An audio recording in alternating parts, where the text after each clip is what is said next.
మనోళ్ళు ఏం చెబుతున్నారు తెలుసా? సంఘం ఒకసారి పోయిద్దంట, అదొక పునరుద్ధానం అంట. తర్వాత ఇంకొక రౌండ్ మళ్ళీ కొంతమంది మారుతారంట, వాళ్ళు కూడా ఎత్తపడతారంట, వాళ్ళు అది ఇంకో పునరుద్ధానం అంట. అప్పుడు మొత్తం ఎన్ని పునరుద్ధానాలు?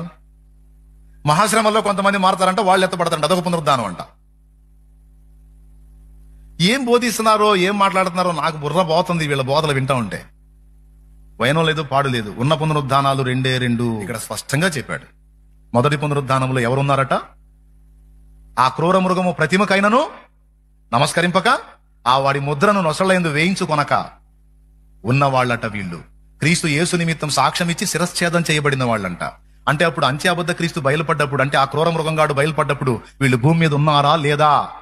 ఆ తర్వాత కదా ఎత్తబడింది, అది కదా మొత్తుకుంటుంది. మరి ఒరే నాయనా, వాడు వచ్చినప్పుడు ఉంటాంరా మనం భూమి మీద తండ్రి అని మొత్తుకుంటుంటే మనం ఉండం. వాళ్ళంతా చెబుతారు, నమ్మకండి. మీకు ఇంకొక రిఫరెన్స్ చూపిస్తా. ప్రకటన గ్రంథం ఈ రెండవ రాకడకు సంబంధించి కొన్ని తప్పుడు సిద్ధాంతాలు వచ్చినాయి. ఆ తప్పుడు సిద్ధాంతాలు ప్రజల్ని గలిబిలి చేస్తున్నాయి, ప్రజలను కలవరపరుస్తూ ఉన్నాయి. ఆ తప్పుడు సిద్ధాంతాలకి ప్రజలు దూరంగా ఉండాలి. వాటిల్లో కొన్ని ముఖ్యమైనవి ఏంటంటే, ఒకటి, సంఘము శ్రమల కాలంలో ఉంటుంది అని చెప్పడం. అదొక ప్రమాదకరమైనటువంటి బోధ, అదొక తప్పుడు సిద్ధాంతం. సంఘం శ్రమల కాలంలో ఉంటుంది, సంఘం కూడా శ్రమల కాలంలో ఉండాలి, సంఘం శ్రమల్లో గుండా వెళ్ళాలి. అప్పుడే సంఘం యొక్క ఓర్పు ఏంటో, సంఘం యొక్క విశ్వాసం ఏంటో, సంఘం యొక్క పట్టుదల ఏంటో తెలిసిద్ది. కనుక సంఘం శ్రమల కాలంలో ఉంటుంది అని బోధలు బయలుదేరిని. అలాంటి బోధకు దూరంగా ఉండండి.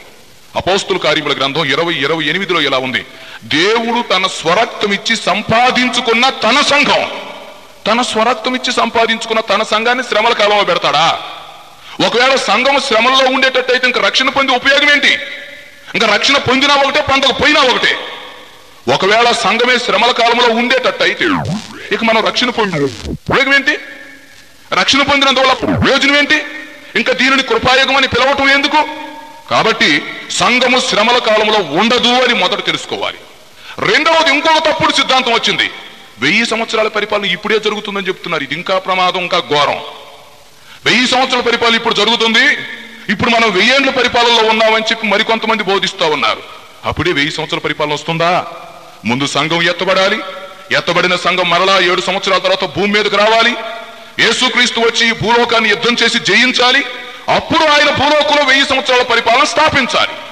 అంతేగాని 1000 సంవత్సరాల పరిపాలన ఇప్పుడే జరుగుతుంది అనటం శోచనీయమైనటువంటి సంగతి. కనుక ప్రియులారా, ఈ రాకడ వర్తమానాలు వినేటప్పుడు కొన్ని తప్పుడు ప్రబోధాలు బయలుదేరుతున్నాయి. వాటిని మనం గ్రహించకపోతే ప్రమాదంలో పడిపోతాం. ఇంకొక బోధ ఉంది. వాళ్ళు ఏం చెప్తారంటే, రెండవ రాకడ ఇప్పుడల్లా రాదండి, చాలా కాలం ఉంది, అప్పుడే రాడు, అప్పుడే యేసుక్రీస్తు రాడు, ఇంకా చాలా కాలంలో ఉందని చెప్తారు. ఇది మరీ సామాన్య చెప్పే ఆలోచన. ఆయన నేను త్వరగా వస్తున్నాను అని ఆయన చెప్తా ఉంటే రెండవ రాకడ ఇప్పుడు రాదు అని చెప్పడం ఎంత ప్రమాదం. అంటే సిద్ధపడే వాళ్ళని కూడా సిద్ధపడకుండా చేయటమా? సిద్ధపడే వారిని సిద్ధపడనివ్వకుండా చేయటమా? జాగ్రత్త. రెండవ రాకడ ఇప్పుడే రాదు, రెండవ రాకడ వచ్చినప్పుడు చూసుకుందాం, రెండవ రాకడ రావటానికి చాలా సమయం ఉంది అని ఒకవేళ నిర్లక్ష్యంగా ఉంటే దెబ్బతింటావు, నిర్లక్ష్యంగా ఉంటే ప్రమాదంలో పడి చస్తావు. దేవుని వాక్యాన్ని జాగ్రత్తగా గమనించాలి. కనుక ప్రియులారా, ప్రభు రాకడను గురించి మనం ధ్యానం చేసేటప్పుడు మొదట తప్పుడు బోధల్ని మనం గమనించాలి, తప్పుడు సిద్ధాంతాలకు మనం దూరంగా ఉండాలి. అయితే ఈ రాత్రి వేళ మనం ధ్యానం చేయబోతున్నటువంటి అంశం ఏంటంటే, సంఘము ఎత్తబడిన తర్వాత ఎవరు విడవబడతారు, విడవబడే వారికి ఎలాంటి శ్రమలు రాబోతున్నాయి, ఈ విషయాలు తెలుసుకోవాలి. సరే, ఇంకొక సంగతి కూడా చెప్తాను. అసలు సంఘం అంటే ఎవరు? సంఘం విడవబడటం తర్వాత సంగతి, శ్రమల తర్వాత. అసలు ముందు సంఘం అంటే ఎవరు? పరిశుద్ధ గ్రంథంలో ఉంది ఒకే ఒక సంఘం. దానిని ఏమన్నారంటే సార్వత్రిక సంఘము అన్నారు. దానినే పెండ్లి కుమార్తె సంఘం అని, వధువు సంఘం అని రకరకాల పేర్లతో పిలుస్తున్నాం.